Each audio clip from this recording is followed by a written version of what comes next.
Lebanon is in the grip of unprecedented protests. 1.5 million people, that is a quarter of the population, have taken to the streets over the last 5 days to call for political and economic reform. You can see the sheer size of the protest here in Beirut's Martyr Square yesterday on Sunday. The protests were triggered in part by a plan to tax calls on WhatsApp and other messaging services, but have turned into a revolt against a weak government, ailing services and a looming economic collapse. A nationwide strike is being observed today. You can see how empty the streets are here. Roads are blocked too, and the cabinet is meeting reportedly to approve a new set of measures they hope will satisfy the protesters. Let's take you live now to Beirut just to show you the pictures there right now. You can see people blocking the roads. There have been protesters out on the street as well in force today. And in amongst it all is our correspondent Rami Ruhayan, who gave us the latest from there. First thing they wanted was to block any attempt by the government, any further attempt by the government to raise taxes of the kind that disproportionately affect poor people.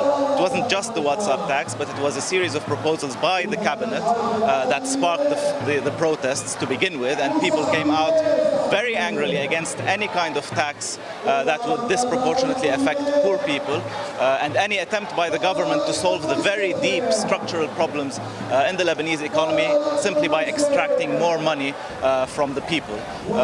And that was the beginning of it. But after that, it developed into something much bigger. It developed into a concentrated attack on the very nature of the political system in Lebanon, and also calls for the resignation of the government, of the president, of the entire parliament, as well as new elections. So lots of demands coming out from the street, not just in Beirut, but across the country, and the government right now under intense pressure.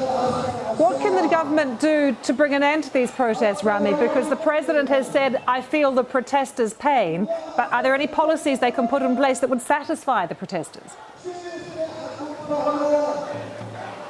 There have been leaks about certain ideas circulating in the government, but it's far from clear whether any of these ideas would be enough to pacify the protesters. There's an issue of trust to begin with. The people here are under no illusion that the government stepping back from these taxes is something that would be sustained if they were to leave the streets.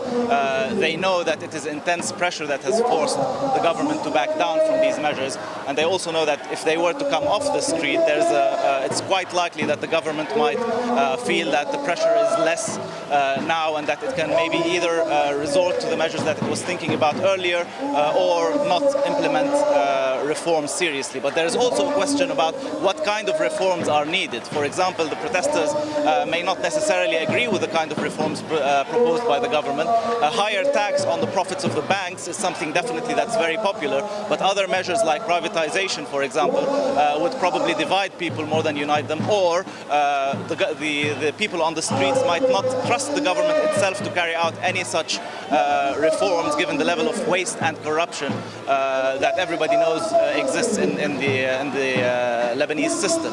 So it's very difficult to think what the government might do today to get people off the streets.